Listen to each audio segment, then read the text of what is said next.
Hi, my name's Yanni. I'm an Aboriginal peer support worker at Headspace Adelaide. I'd like to acknowledge that the land we operate from and are meeting on right now is the land of the Kaurna people. I pay my respects to their elders, past, present and future, and acknowledge Headspace's commitment to making a positive contribution to young people who are Aboriginal. Hello everybody and welcome back to Season 5 of Headspace Sessions podcast Adelaide. My name is Ali and I am so lucky to be joined by a new team of co-hosts for this new season. Shall we introduce ourselves? I am Beth. I have been a YRG, so a Youth Reference Group volunteer in Onkaparinga since the start of 2024, and I've just loved it, and now I'm on the podcast. Hi everyone, my name is Santi and I've been part of Headspace as a Youth Reference Group member for 1.5 years, I believe. So starting 2024, So some good experience on our podcast today. I am a community engagement officer and I have been a part of Headspace since 2019. So I feel part of the furniture at this point.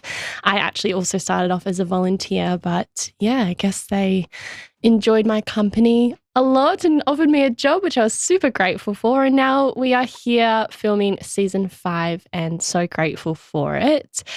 Today's episode, just to start off the season really nicely, is all about who we are and what we do here at Headspace. So whether it's your first time hearing about Headspace or you have been connected to us for a while, this episode is going to talk about all about who we are, what we offer, and how we can support you as well.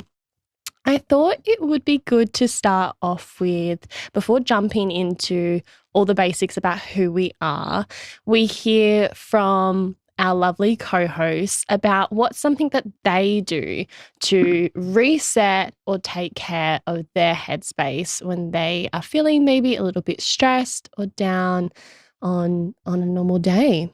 So when I am feeling like I need a reset or I'm really overwhelmed, a lot of the times I will just put on like my favourite playlist. Mm-hmm. So it's usually like the 80s or AC/DC or something, and I just like dance to it. I would not pick you as an AC/DC fan. I love it so much. And so I'll just like, whether I do that while I'm in the shower or something, and just really vibe. And usually it puts me in a pretty good mood. So I love that. Yeah. Yeah, I think when I'm down, I think for the past 3 weeks, I've sort of gone on like solo trips to the cinema. I went to the zoo on Saturday, so it's, When it was like pouring down? Yes, but it was fine. It poured down for like 5 minutes when I was there, so it was not bad. But just, I was feeling all down that entire week, and I was like, you know what, just spur of the moment, just go in. Nice. And usually I go out for random walks along the river, Torrens, and I think it's really fun that like everyone has something very different that they do to support their mental health and to take care of their headspace. I feel like I'm a mixture. Like I love listening to music, and lately I've been really into R&B, which like old school early 2000s R&B, and that's been keeping me in a really good mood. But I also just love leaning into feeling like down when I am feeling down, because then I'm like, yes, this is my time to like order Uber Eats in and put on my best PJs and put my electric blanket on and just like isolate myself from the world. We don't recommend that all the time, but sometimes it's needed. Sometimes we need to feel the things that we're feeling. So I love that we all have something really different. So I think we all personally know that starting a new service, and that could be something like Headspace or another mental health service that you've engaged with, or even just asking for help in general, can be incredibly daunting. So to start us off, I think it's really cool and important that we get to know a little bit who we are at Headspace and what we do. So if you haven't heard about Headspace, we are an early intervention service that provides support to young people aged 12 to 25. We are probably most commonly known for supporting young people's mental health, but we also have a few different other service areas that can provide support. For example, we have a physical health support stream. So some Headspace centres actually have GPs on site that you can access for free, which we know is, in this economy and cost of living crisis, a luxury. And we are really grateful that some of our centres have GPs that can provide support to young people in our area. We also have an amazing work and study team. Not every centre has an on-site work and study team, but they essentially provide one-on-one support for if you're wanting to get help with resume writing, getting into work, or just support with study. If you aren't near a centre that actually provides that one-on-one work and study support, you can engage online in our digital work and study program, which we will link all of these really amazing resources in our bio at the end of the podcast as well. And then finally, we do have a drug and alcohol management team. So very similarly to our work and study team, they provide one-on-one support for if a young person's goals align with supporting drug and alcohol management. So really, really cool. I feel like a lot of people don't know that about Headspace, that we offer just like more than mental health.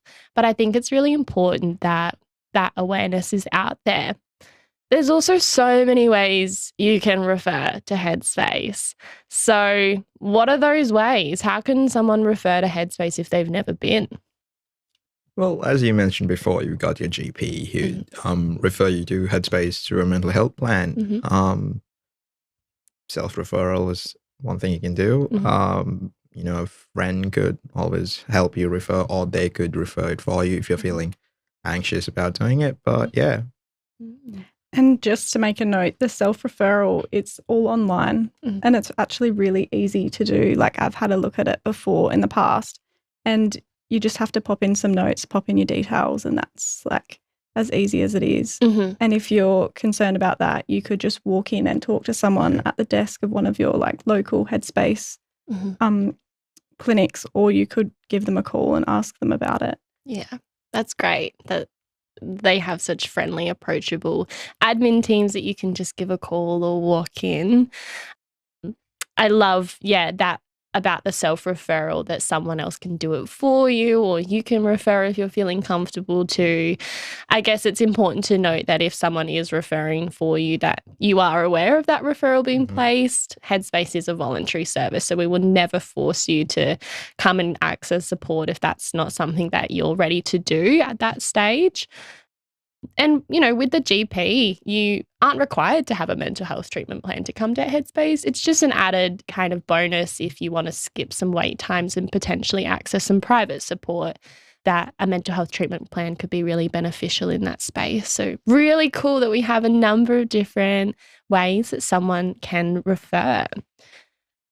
Personally, I feel like it'd be really cool to take a step back and reflect on the first time we ever heard about Headspace, because I feel like we have such different experiences, and I feel like Headspace is just one of those things that everyone kind of is aware of potentially, or maybe has seen the colour green somewhere out in the community. But I think it'd be really cool to hear from everyone on what the first time was when we heard about Headspace. Santi, do you want to start? Sure. It was my first week in university, orientation week. And I was, browsing through the stalls, and I came across Headspace. At first, I didn't know, because I'm an international student. Yeah. I did not know what Headspace was. And I approached them, and, they told me that, they're doing youth mental health. And yeah, it was quite interesting. And then 2 years later, I joined Headspace. Obviously stuck with you then. Yeah. To remember it. Did the colour green maybe spark a memory in you? Or? I think it was mainly just that community engagement side that sort of like hit home for me, because I've done a lot of volunteering over the past few years, and it's just and as I'm a big youth advocate for mental health, so Oh, awesome. Well, we're lucky that you remembered us and came back. What about you, Beth? So for me, I was referred by a school counsellor when I was in high school. So I think I was about 13 or 14. It was like my first year in high school and I was struggling quite a lot. And yeah, the school counsellor referred me, and then it was actually really easy. Like they just brought it up and I was like, oh, what's this place? Like I had no idea what Headspace was. And then after, I had obviously gone there for like a little while when I was like 15, I saw them come to the school once and I was like, oh, I actually know who they are because I go there. So it was, really good that the school was straight away able to be like, yep, this would be great for you, and sent me there because it made a massive difference. That's amazing. I love that, you've had your own lived experience in that space, and we all come from such different backgrounds and our awareness of Headspace is also different. I know for me personally, I grew up in the country, so mental health services were incredibly limited, but Headspace was one of them that were around, and it stuck out because it was this bright green building in the middle of the main street. And when I'm talking main street, I'm saying like one main road with like a bakery, a news agency, a supermarket, and then Headspace. So it was really easy to kind of tell what that was. And then, when I came to Adelaide, it was around so much more than it was in the country. And I was like, hey, that's that big green building that I remember from the main street. And so that was a really cool little connection. So I love that it's not just based in, I guess, metro areas. It's also found in more rural places. And if you aren't located near a Headspace centre, we do have eHeadspace online as well that you can connect to, which I'm sure we'll talk about in many more later podcasts. And we will also link in our bio if you're interested in accessing mental health support online. So there's so many things about Headspace that we're learning today. What's one thing that you wish you knew as a young person before you knew about Headspace or before you know all you do now? What's one thing that you kind of could wish you could tell yourself when you were younger, or one thing you wish you knew? It's a really reflective question because I feel like there's so many cool things about Headspace. One of our volunteers mentioned that she never knew it was free, that Headspace is free. And I feel like that's the biggest thing about Headspace. It is so cool that we are a free service. And I wish everyone knew that we are free and you don't have to pay for your appointments. So I would just like to put that out there. We are a free service and it's something that we wish everyone knew. Yeah, I think everyone I've spoken to has always thought that Headspace was a paid institution. And when I say, no, it's not, it's non-profit, everything's free. They're like, oh my God, I did not know that. Yeah. And that's something that I've come across, especially when I was part of the City Space project. Yeah. A lot of university students did not know that. Okay, there you go. Yeah. So we need to get some banners and maybe walk down the street and say, we're free, we're free. I think for me, it could have been, you can access so many different things through Headspace. Like you said, like you can access things for physical health, drug and alcohol, all those different sorts of services, but also like from a mental health point of view, psychiatrists. You can actually have psychiatrist appointment through Headspace. And I think when I had mine a very long time ago, it was telehealth and it was like this big screen on a couch and it was so comfortable. Like that's not what you would expect when you think, oh my goodness, I'm going to go see a psychiatrist. Like the stigma like in the, society, especially because I grew up in the country as well. And it already felt so stigmatizing walking into Headspace in general. So I think that was also something that I found really cool. And like all of our counselling rooms have been designed by young people themselves. And we've got 2 of them here today. So they might have had their own experience with one of the headspace centres that you've accessed before. And you might have walked into a counselling room and been like, oh, I love the colours, or I love the lighting, or I love this couch. And it's probably because it was picked by a young person themselves. So we acknowledge that young people are the experts in young people's mental health. So why would we not want them to design our spaces and make them as youth friendly as possible? So that's another really cool fact that I wish that people knew. You kind of mentioned, Santi, about city space and like acknowledging that you first heard about Headspace out in the community. And that's kind of leading into something that I would love to acknowledge is that Headspace have such an active community engagement team. And that's where our wonderful volunteers come in. We are all about promoting awareness of what we do in the community and about the stigma surrounding mental health.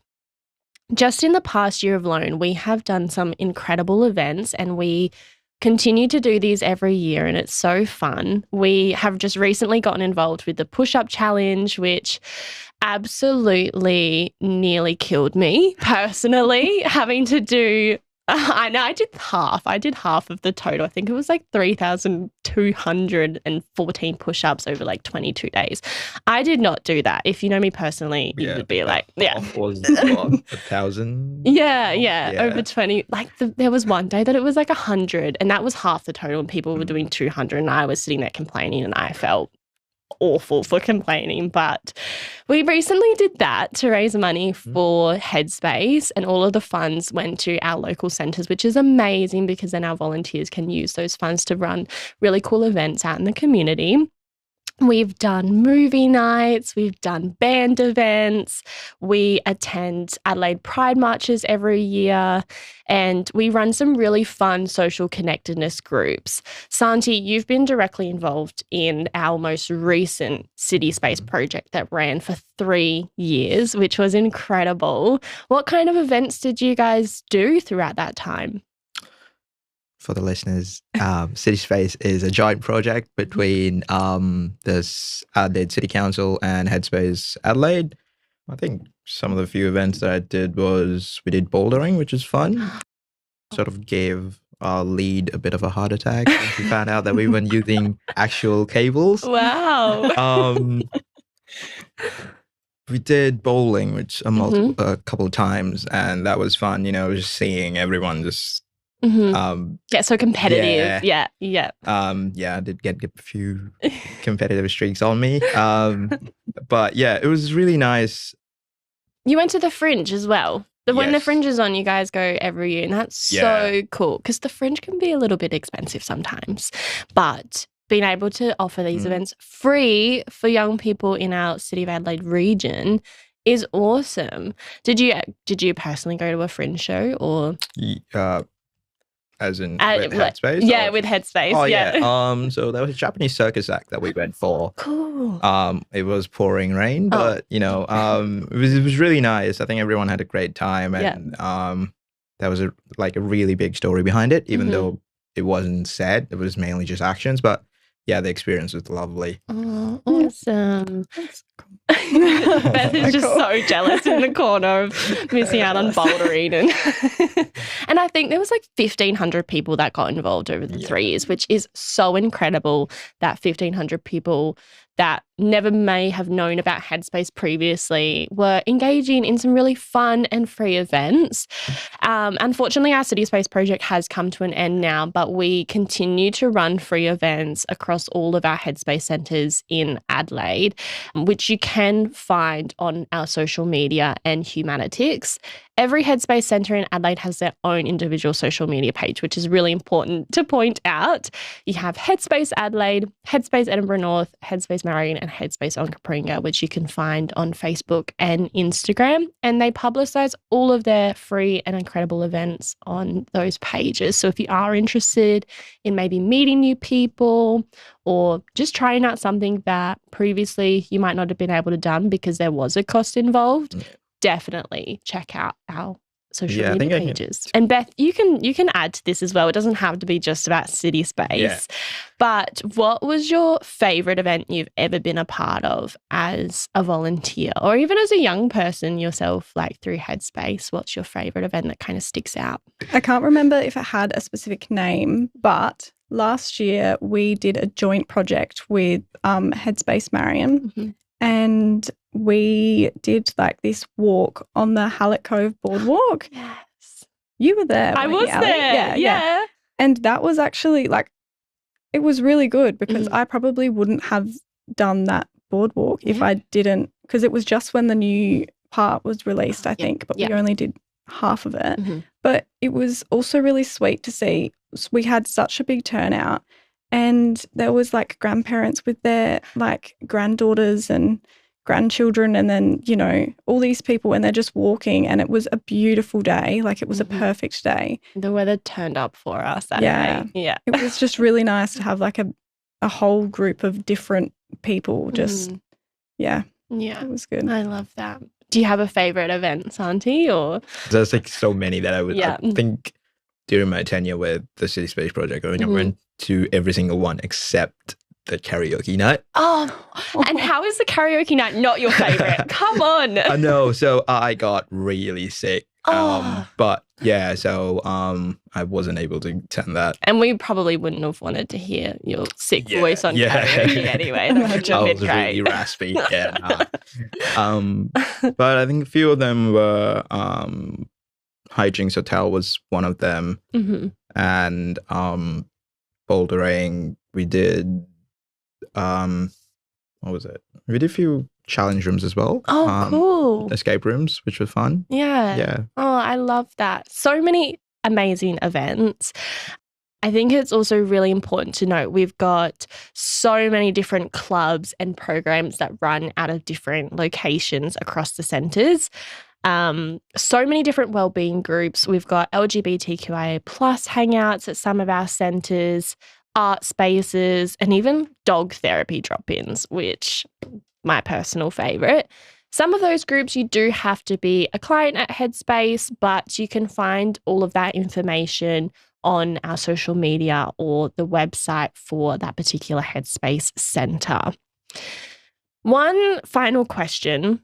What do you think out of everything makes Headspace different from other youth mental health services? I don't know much about many other youth mental health services, to be quite honest, because it's always been Headspace. But I think with how diverse they are and how youth-minded they are, like they have youth volunteers that help, you know, design all their therapy rooms and they primarily focus on an age group that can, like, it's very specific, especially with social media and the differences in growing up, like with friendships and stuff. I think that's pretty special, how specialized they are. I love that. And you guys are sitting here on a podcast. Like, I don't know many other mental health services that have that unique youth engagement between staff and young people. So I just think that's so cool.